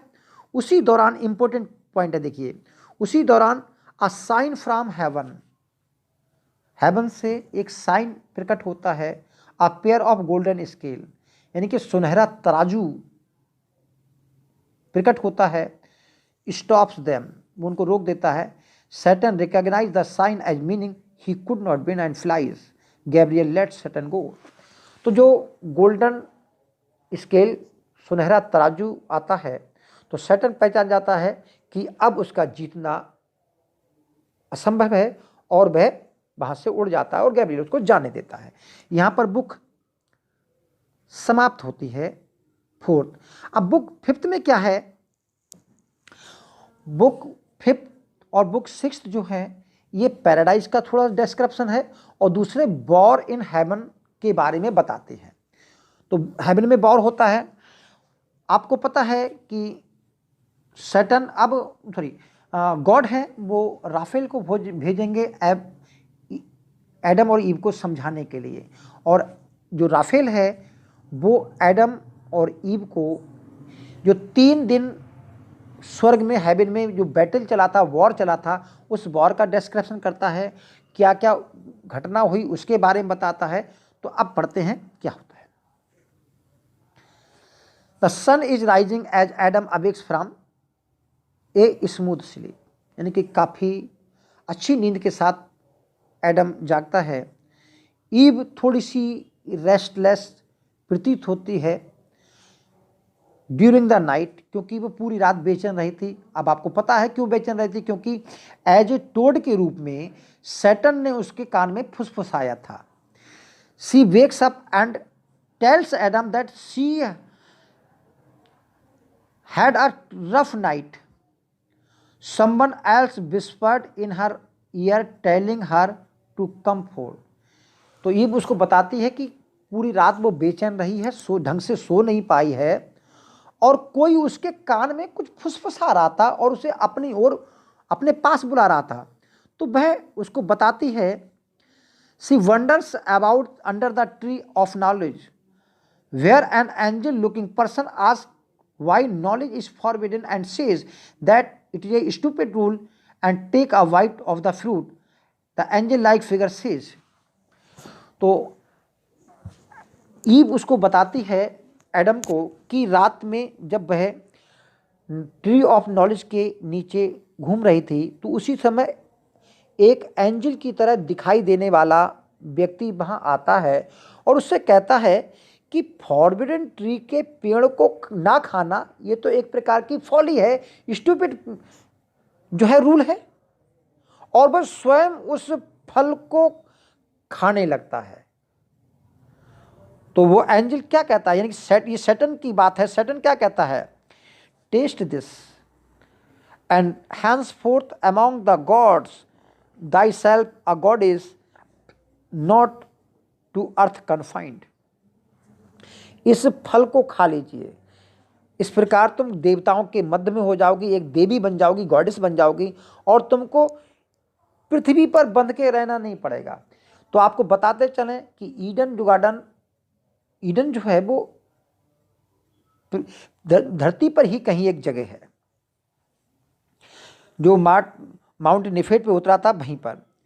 इन her dream Eve eats the fruit and flies up to heaven with the angel, he disappears and she sink back down and then wake up। तो वह बताती है कि जब वह सपने में फल को खा लेती है और वह आकाश में उड़ने लगती है, हेवन में उड़ने लगती है, और जो एंजल है वो वहाँ से गायब हो जाता है और वह फिर अपनी नींद में खो जाती है और फिर जाग जाती है। तो एडम उसको समझाता है, बोले ऐसा कुछ नहीं होगा, क्योंकि मुझे विश्वास है, let's not worry about it because I know you want eat the fruit, मैं जानता हूं कि तुम फल को नहीं खाओगे। तो they do morning prayer, God observe Adam and Eve with pity. तो उधर ऊपर हेवन से गॉड देखते हैं और वो एडम और ईव पर दया दया महसूस करते हैं। कारण क्या है, ईश्वर को तो पता लग ही गया है कि इनका फॉल जो है वो निश्चित है। फिर वो अब राफेल को भेजते हैं, किस बात की, बहुत इंपॉर्टेंट प्रश्न है यहां से कि whom does God send to warn Adam and Eve against Satan। तो ये प्रश्न बनता है, राफेल को भेजा जाता है। तो राफेल का बहुत ही ज़्यादा इंपॉर्टेंट है, बुक 5 से लेके 6-7 तक राफेल ही एडम और ईव के साथ रहता है। God sends Raphael to warn Adam and Eve about Satan's planning to mislead them. ये प्रश्न आएगा, Raphael goes to them at once. अब यहां पर प्रश्न बनता है, यह भी प्रश्न बनता है, who describes the composition of the things God created on earth.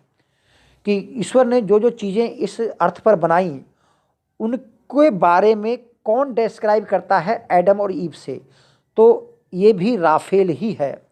तो Raphael first describe the composition of things God created on earth. God gave different kinds of substance to all living beings। तो इस दुनिया में जितने भी substance हैं वो सब गॉड ने ही दिए हैं। ये इंपॉर्टेंट प्रश्न मैंने कई जगह पढ़ा है।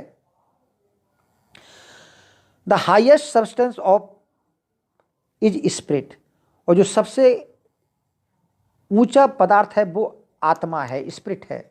Which God put into humans, जिसको ईश्वर ने मनुष्यों के अंदर डाला।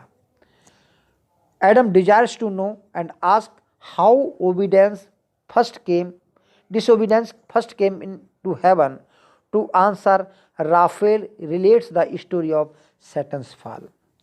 तो यहां पर सैटन के फॉल की स्टोरी राफेल बताते हैं, क्योंकि एडम पूछता है कि सबसे पहले डिसओबीडेंस जो है, यानी कि ईश्वर की अवज्ञा, ईश्वर की आज्ञा का उल्लंघन स्वर्ग में सबसे पहले किसने किया।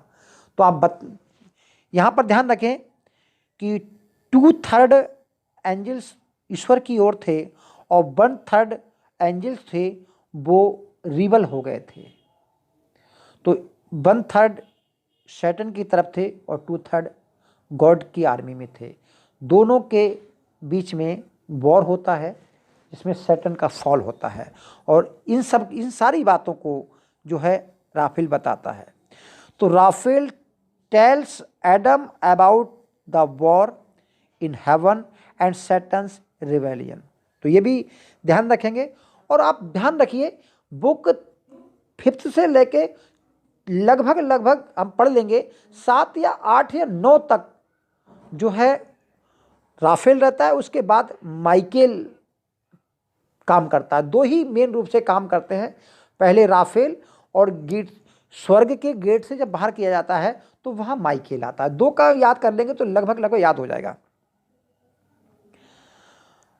One day father announced to them that he had begotten a son who was to rule at his right hand। तो ईश्वर एक दिन घोषणा करते हैं कि उनको एक पुत्र की प्राप्ति हुई है और वह उनके राइट हैंड के रूप में काम करेगा। तो सारे जो एंजल्स होते हैं वो खुश होते हैं गॉड के अनाउंसमेंट से, लेकिन जो सैटन है, one of them was angry, that angry lost his heavenly name and is now called. तो उसने अपना, फिर जब एंजल रिबल हो जाता है तो उसमें स्वर्ग का नाम खो देता है और उसको नाम सैटन मिलता है। तो यहाँ पर लिखना भूल गए तो बता दें हैं कि जब वो सैटन हेवन में था तो उस समय उसका नाम क्या था, ल्यूसीफर। ल्यूसीफर, ये ध्यान रखेंगे, स्पेलिंग शुद्ध लिख देना हूँ। तो उसका नाम क्या था? ल्यूसीफर। और बाद में उसका नाम क्या पड़ा? Saturn. Saturn felt that he deserve the same power as God. Saturn ये महसूस किया कि वह तो उसी पावर का उत्तराधिकारी है, अधिकारी है जो ईश्वर के पास है। अब यहां पर प्रश्न बनता है, जैसे अभी ऊपर बात की थी, jealous of the son he persuade 1/3 of other angels in heaven to join him. One of the followers however disagree, his name was Abdiel. ये Abdiel tell Saturn to apologize God. ये दोनों ही पॉइंट बहुत ज़्यादा important है, 21, 22 and 23। कारण क्या है? 1/3 जो एंजल्स हैं वो फॉलोअर्स हो जाते हैं सैटर्न के।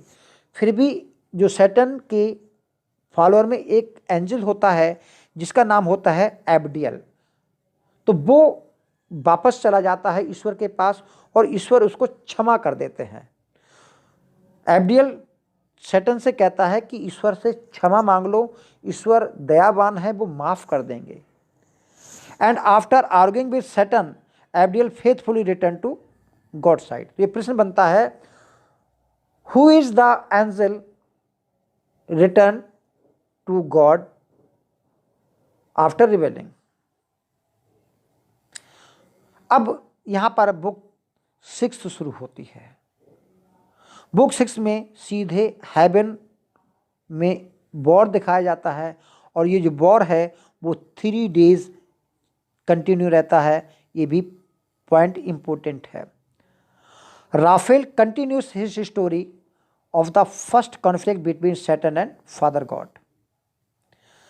एब्डियल लीव्स हिज फॉलोअर्स, आपने पढ़ा ही था बुक 5 में कि अपने फॉलोअर्स को छोड़ के चला जाता है back into the rank of God. Abdiel is forgiving by God and praise for his loyalty. तो ईश्वर एब्डियल को माफ कर देते हैं और उसकी जो लॉयल्टी है ओबीडियंस की, तो लॉयल्टी और ओबीडियंस है उसके लिए प्रशंसा की जाती है। एंड रेसिस्टेंस टू इविल, और उससे बुराई से बचने को कहते हैं। God appoint Gabriel and Michael the leader of heaven's army. तो हेवन की आर्मी के जो लीडर होते हैं वो माइकेल होते हैं और गैब्रियल होता है। मेन जो होता है वो माइकेल होता है। तो अब 3 दिन युद्ध चलता है। 3 डेज वार में फर्स्ट डे का जो वॉर होता है, the 2 armies lines up full view to each other waiting for signal to attack. Both side fight fiercely. गहन युद्ध शुरू हो जाता है, भयानक युद्ध शुरू हो जाता है।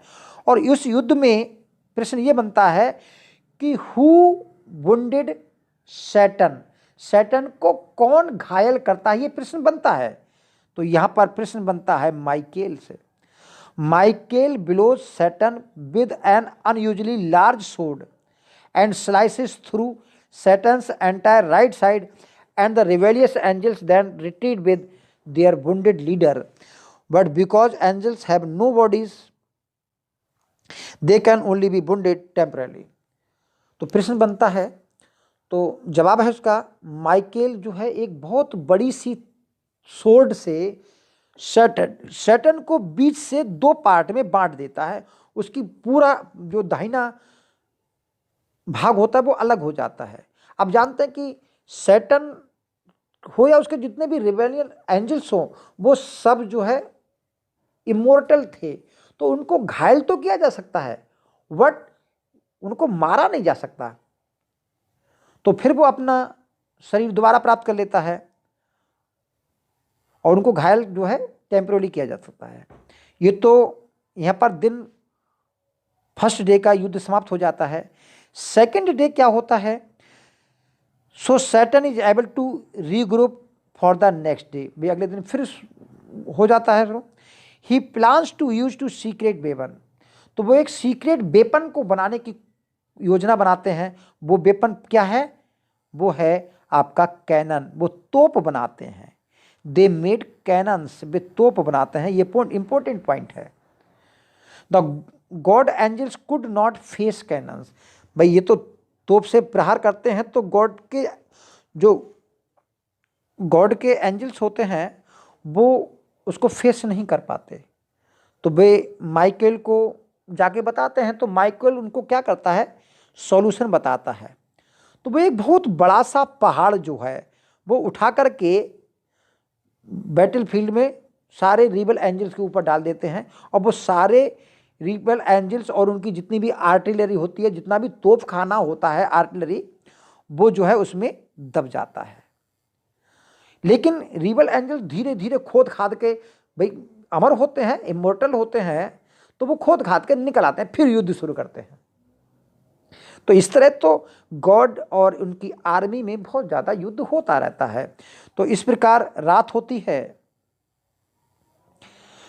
तो रिबल एंजल्स जो हैं उसको खोद खाद कर निकल आते हैं from underneath of the mountain and resembles, तो रीअसेंबल हो जाते हैं। Night falls and God decides that there will be no fighting on the third day.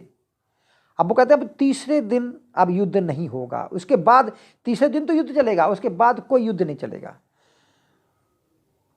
तो गॉड जो है अपने सन को भेजते हैं third day. God sends out his son and next day he drives them from battlefield, तो वह उनको बैटलफील्ड से भगा देता है। Son endowed with the power of God drive Satan and his followers out of the gate of heaven through a hole in heaven's ground, तो heaven के ground में एक छेद होता है, उस छेद से होकर के, होल से होकर के सैटन और उसके पूरे फॉलोअर्स को हेवन के गेट से बाहर फेंक दिया जाता है, और उसके बाद जो है वो गेट परमानेंटली बंद हो जाता है, परमानेंटली बंद। अब सैटन जो है कभी भी उस गेट को क्रॉस नहीं कर सकता। तो यह भी कारण है कि जो ईडन गार्डन है वो हेवन में नहीं है, वो हेवन से अलग है। तो ये इंपॉर्टेंट पॉइंट है। They fall for 9 days through chaos before landing in hell, तो पूरे 9 days और 9 night पूरी जो गिरते रहते हैं और क्योस से होकर के, और आखिर में हेल की जमीन पर यानी कि लिक्विड फायर में जाकर गिर जाते हैं। Raphael wants Adam that Satan has begin to plot the doom of mankind, यानी कि मैनकाइंड का बुरा करने के लिए सैटन ने एक प्लॉट तैयार किया है, योजना बनाई है। Raphael hypothesized that Saturn, in order to get revenge, wishes to make them commit sin to Saturn, stain God's beloved creation. Raphael जो है ये बताता है कि सैटर्न जो है ईश्वर से बदला लेने की इच्छा में ये काम करेगा कि जो गॉड की क्रिएशन है उस पर दाग लगा सके, उस पर स्टेन लगा सके, उसको भ्रष्ट कर सके। Raphael explain to Adam that they must fear Saturn and must not yield to evil plot, कि वो एडम को कहते हैं कि वो शैतान से उन्हें डरना चाहिए और उसके ईविल प्लॉट में नहीं फंसना चाहिए। तो यहाँ पर बुक 6 जो है वो समाप्त होती है। तो इतना ही रहने दे रहे हैं, अभी तुरंत दूसरा करेंगे शुरू, ठीक है। बुक 7 थोड़ी देर बाद शुरू करेंगे। Thank you, all the best. में आपने पढ़ा कि गॉड का जो सन होता है वो सैटर्न और उसके फॉलोअर्स को एक होल के थ्रू हेवन में, एक होल के थ्रू हेवन के गेट से उनको बाहर फेंक देता है, और वो 9 दिन और 9 रात तक गिरते रहते हैं और लास्ट में हेल में गिर जाते हैं। वहाँ पर बुक 6 समाप्त होती है, और बुक 7 जो है वो एक इन्वोकेशन से शुरू होती है। और बताते चलें, बुक 1 और जो 2 है उसमें हेल को डिस्क्राइब किया है। बुक 3 से लेकर 6 तक है ये हेवन में है, और 7 से लेकर 12 तक ये आपकी बुक जो है अर्थ पे है। ये बात आप ध्यान रखेंगे। तो 6 बुक में स्वर्ग से उनको सैटर्न और उसके फॉलोअर्स को वहाँ से फेंक दिया जाता है और वो हेल में आकर गिरते हैं। अब बुक 7 में वो paradise lost book 7 start from the invocation of heavenly muse Urania the muse of astronomy. यहाँ से प्रश्न बनता है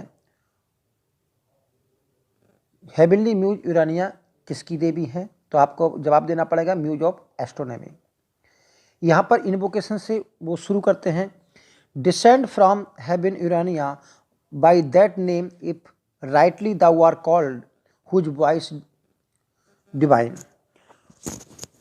मिल्टन प्रार्थना करते हैं, हे हेवन यूरानिया तुम उतर कर नीचे आओ, यदि तुम्हारा नाम वास्तव में सच्चा है तो तुम्हारी आवाज़ जो है वो दिव्य है। अब वो कहते हैं क्योंकि वो अब शेष जो पोइम है पैराडाइज लॉस्ट की बुक 7 से लेके लास्ट तक वो धरती पर गाना चाहते हैं, तो इसलिए उनका आह्वान करते हैं कि धरती पर उतर कर आएँ। और ये इनकी 3rd इन्वोकेशन है। एक बार मैं फिर बता दे रहा हूँ, book first invocation, book 3rd 2nd invocation, book 7th 4th invocation और बुक 9th जो है वो लास्ट इन्वोकेशन है। There are 4 invocation in Paradise Lost. वैसे 5 भी हैं क्योंकि बुक फर्स्ट में 2 टाइम्स जो है वो इन्वोकेशन करते हैं। She helped him aspire to heaven and now he wants her to help return to earth. From the rest of the poem he will sing standing on earth. वो कहते हैं कि तुमने मेरी बहुत मदद की, मुझको स्वर्ग में जाने की मदद की और मैंने वहाँ पर स्वर्ग को डिस्क्राइब किया। अब उनसे चाहते हैं यूरानिया से कि अब उसकी पृथ्वी पर गाने की जो कोशिश है उसको सफल बनाए, क्योंकि वो शेष पोइम जो है धरती पर खड़े होकर गाना चाहते हैं। Adam or Eve have listened attentively to Raphael, and now Adam wants to know more, especially about the creation of the world.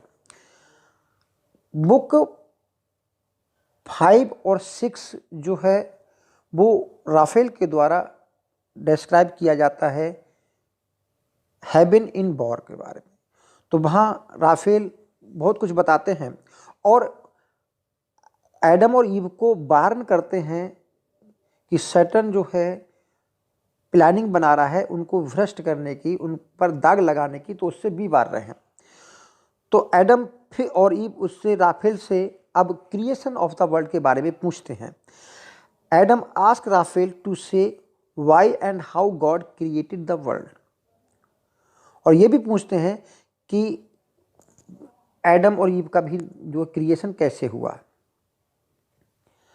God shows the fallen angels that his glorious kingdom can be expanded indefinitely. God जो है fallen angels को दिखाना चाहते हैं कि अब वो अपने किंगडम को काफ़ी विस्तार करना चाहते हैं। राफेल से that God sends the son down into chaos to create earth. Earth is the first form out of the chaos and giving light and dark और night and day in equal measure. Raphael Adam और Eve को बताता है कि ईश्वर ने अपने पुत्र के द्वारा क्योस से होकर के पृथ्वी का निर्माण किया। उसने पृथ्वी पर जो है दिन और रात दिए, अंधेरा और उजाला दिया, बिल्कुल इक्वल मेजर में दिए, जितना अंधेरा उतना ही उजाला, जितना दिन उतना ही रात। Land is separated from water and animals are created to populate both land and sea. फिर उन्होंने धरती पर पानी अलग रखा, उसके बाद एनिमल्स दिए और दोनों प्रकार के एनिमल्स ईश्वर ने बनाए, एक जल में रहने वाले और दूसरे थल में रहने वाले।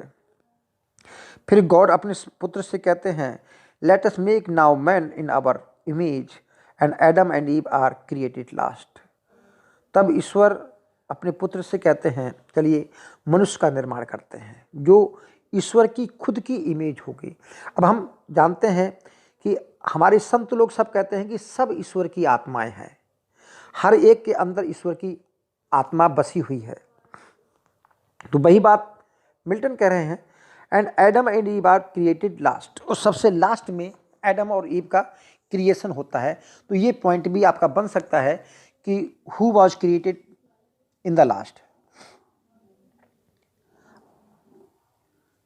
ही places them in Eden, gives them dominion over everything, and says that they can do anything except eat from tree of knowledge।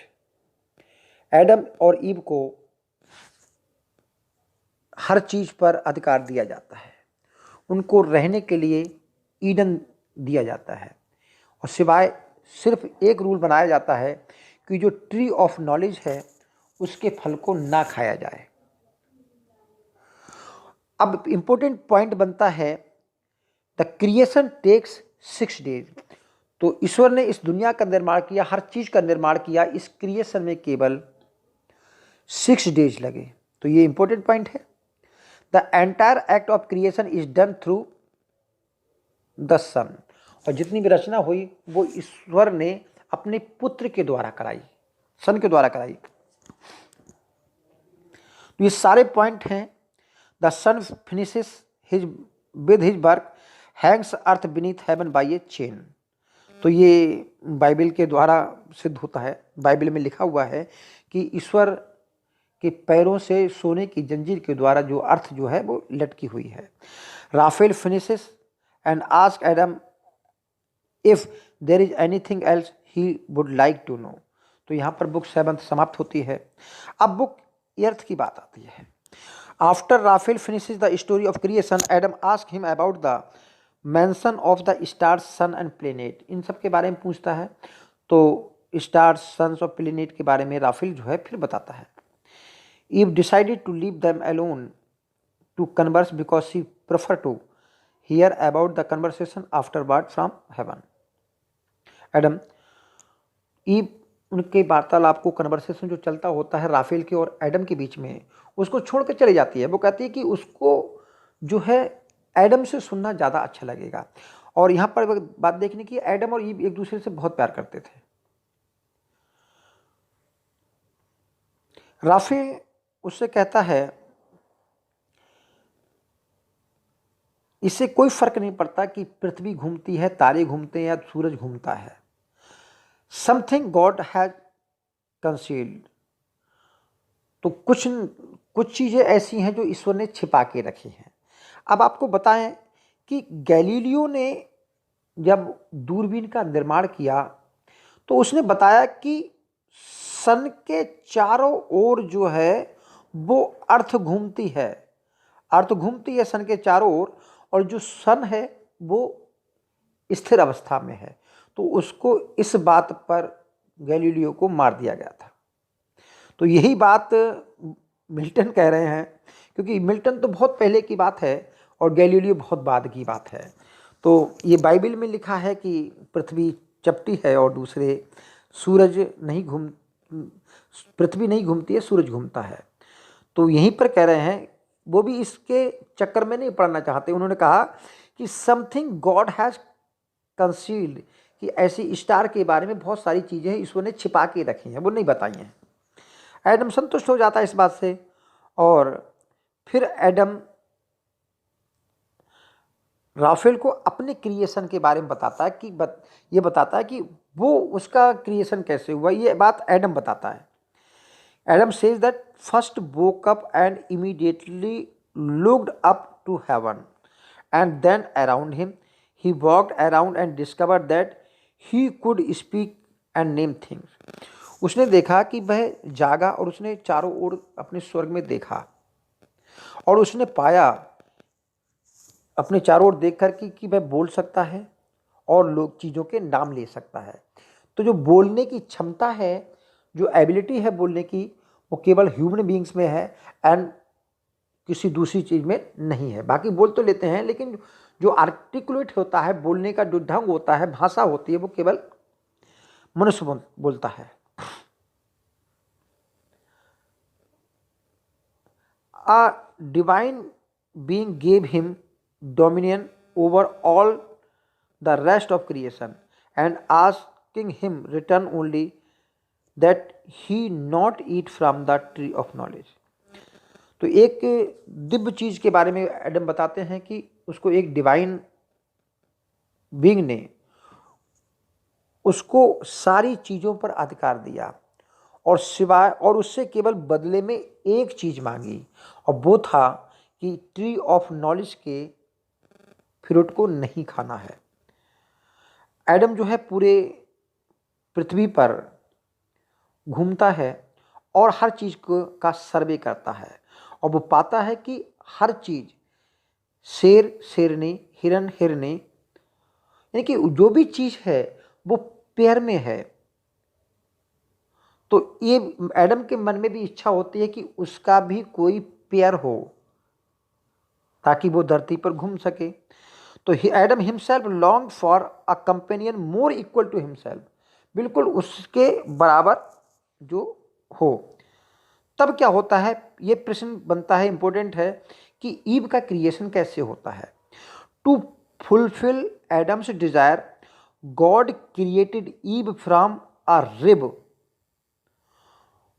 on Adam's side while he slept. Upon seeing Eve, Adam fell instantly in love. तो ewe का जो निर्माण होता है, ewe का creation होता है, वो एडम की रिब से होता है, एडम की एक पसली से होता है। और उस समय जब ईव का निर्माण किया जाता है तो एडम वहाँ सो रहा होता है, और जैसे ही एडम जागता है और ईव को देखता है तो वो तुरंत ही उससे प्यार करने लगता है। Raphael again wants Adam to and Eve to avoid Satan's temptation. फिर चेतावनी देके जो है एडम चला जाता है। They say their goodbyes and Raphael return to heaven. तो एडम और ईव को राफेल जो है वार्निंग देके चला जाता है कि सैटन उसको टेम्प्ट करेगा, उस टेम्पटेशन से उनको बचना होगा। यहाँ पर बुक अर्थ समाप्त होती है। अब बुक जो 9 है इसमें ईव और एडम दोनों ही ट्री ऑफ नॉलेज का फ्रूट खा लेते हैं। अब इस फ्रूट खाने को बहुत बहादुरी का कार्य माना जाता है। तो बुक 9 में फिर मिल्टन अपनी फाइनल इन्वोकेशन करते हैं, फाइनल आवाहन करते हैं हीरोइक एंड रोमांटिक पोइट्री। तो जो जो पॉइंट लिए गए हैं ये बहुत ही इंपॉर्टेंट है, आप लोग याद रखेंगे। हो सकता है आवाज़ आज खराब हो, लेकिन पॉइंट इंपॉर्टेंट है, इसलिए आप इनको पॉइंट को याद रखेंगे। तो रोमांटिक पोइट्री की, हीरोइक एंड रोमांटिक पोइट्री का आह्वान करते हैं, इन्वोक करते हैं बुक 9 में। Saturn returns to paradise and enter the body of a serpent, यानी कि सांप की बॉडी में चेंज हो जाता है। Saturn in form of the serpent searches for the couple he delighted to find Eve alone. तो वह सरपेंट की फॉर्म ले लेता है, सांप की फॉर्म ले लेता है, और ये देख करके कि ईव अकेली घूम रही है तो सैटर्न काफ़ी खुश हो जाता है, और वह ईव की ब्यूटी की फ्लैटरी करता है, चापलूसी करता है, कहता है कि तुम बहुत सुंदर हो। ईव जो है ऐसे क्रिएचर को देखती है जो कि मनुष्य नहीं है, क्योंकि सैटर्न जो है वो सरपेंट के वेश में है, सरपेंट के फॉर्म में है। तो ईव उसको देख करके काफ़ी आश्चर्यचकित होती है। तब सैटर्न उसको बताता है कि वो बोल क्यों रहा है। Saturn tells her the reason for his speaking, he has eaten the fruit of the tree of knowledge. बोले उसमें जो बोलने की एबिलिटी आई है, क्योंकि सर्प बोल नहीं सकते, तो उसमें जो बोलने की एबिलिटी आई है ड्यू टू कि उसने ट्री ऑफ नॉलेज को खाया है। फिर सैटर्न उसको टेम्प्टेड करता है। In Saturn temptation Eve also eat the fruit the tree of knowledge. तो ईव भी उस ट्री ऑफ नॉलेज को खा लेती है, उसके फ्रूट को खा लेती है, और सैटन इतना करने के बाद हेल में वापस चला जाता है। और जब एडम को पता लगता है कि ईव ने फ्रूट खा लिया है, तो he also eats the fruit as he loves Eve very much, क्योंकि वह ईव को बहुत ज़्यादा प्यार करता है। अब यहाँ पर इसी इवेंट से एक प्रश्न बनता है, who is more fault, Eve और एडम, कि ईव और एडम में कौन ज़्यादा दोषी है? तो नेचुरल देखिए एडम ज़्यादा दोषी है। क्योंकि एडम क्यों दोषी है? क्योंकि वो जितना भी काम करता है वो जानबूझकर करता है, और ईव जो है वो टेम्पटेशन में आके करती है। तो किसी के उकसाने में आकर उसने अपना खुद का विवेक नहीं लगाया, खुद का सेंस नहीं लगाया। एडम बिल्कुल सेंसफुल होकर के बिल्कुल काम करता है। तो सेंसफुल होकर के काम करता है तो नेचुरल है कि उसका फॉल्ट ज़्यादा हुआ। अब बात करते हैं अगले। अब they now see each other's nakedness and are filled with shame. They cover themselves with leaves. Their shameful and tearful argument continues for hours. अब उनको ट्री ऑफ नॉलेज का खाने के कारण, फ्रूट खाने के कारण उनको नॉलेज आ जाती है। अब उनको एहसास हो जाता है अपने नेक्डनेस का, अपने नंगेपन का। तो वे उस नंगेपन से बचने के लिए अपने आप को पत्तियों से लपेटते हैं, और इससे पहले वो टोटल नेक्ड रहते थे, because they were not in their sense. उनको उनके नेक्डपन का उस समय उनको सेंस नहीं था। अब वो अपने सेमफुल होते हैं अपने व्यवहार पर, और टीयरफुल होते हैं अपने एक्शन पर, और ये उनका जो कन्वर्सेशन है वो काफ़ी लंबे समय चलता है। तो यहाँ पर बुक जो है 9th समाप्त होती है। अब बुक 10th की बात करें। The scene return to heaven, God knows immediately that Adam and Eve has eaten from the tree of knowledge. जब ट्री ऑफ नॉलेज खा लिया है तो ईश्वर को तुरंत पता लग जाती है कि ये फॉल्ट हो गया। Gabriel and other angels gardening paradise also know and they fly back to heaven. तो वो भी वापस लौट जाते हैं। God sends son down to earth to pass judgement on the couple. तो गॉड जो है अपने पुत्र को न्याय करने के लिए धरती पर भेजते हैं। In paradise sons call Adam and who comes forth shamefully along with ewe.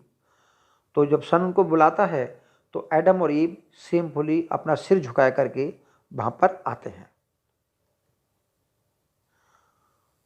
Sun first condemns the serpent whose body Satan possess tempt Eve. He ordinance that all the snakes now must crawl on their bellies and never to carry themselves upright again। अब यहाँ पर एक जो judgement होता है वो ये होता है कि सैटन ने एडम और ईव को, यानी ईव को उसने उकसाया है, टेम्प्ट किया है। तो वो एक ऑर्डिनेंस पास करते हैं दैट जितने भी सांप हैं आज से, यानी इसी समय से, अब अपने पेट के बल रेंगेंगे। अब वो जीवन में कभी ऊपर खड़े नहीं हो सकते। तो ये बात ध्यान रखना। Son decide that Adam and Eve children will bruise the serpent's head while serpent will for ever bite human by the heel. दूसरा ऑर्डिनेंस पारित होता है कि एडम और ईव की जो संतानें होंगी, यानी कि जो मनुष्य होंगे, तो एडम और ईव के नाम के कारण ही मनुष्यों का नाम पड़ा है आदम, जिसको आदम और हब्बा बोलते हैं। तो आदमी का नाम उसी से पड़ा है।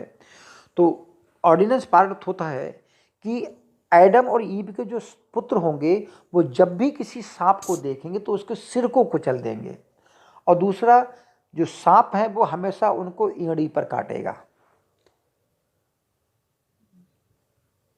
अब ईव को सजा मिलती है कि सजा के रूप में कि Eve and all women to follow will give birth in pain must submit to their husband, कि अब से ईव और जितनी भी दूसरी महिलाएं हैं उनको बर्थ इन पेन, इनके बच्चे पैदा करते समय दर्द होगा। दूसरे, उनको अपने हस्बैंड के प्रति जो है शरणागत होना पड़ेगा, उनके आगे झुकना पड़ेगा। Likewise Adam and all other man on the earth, और इसके एडम के बाद जितने भी मनुष्य हैं उन सबको अपने परिवार पालने के लिए लेबर करनी पड़ेगी, मेहनत करनी पड़ेगी, फूड उगाना पड़ेगा और ज़मीन खोदनी पड़ेगी।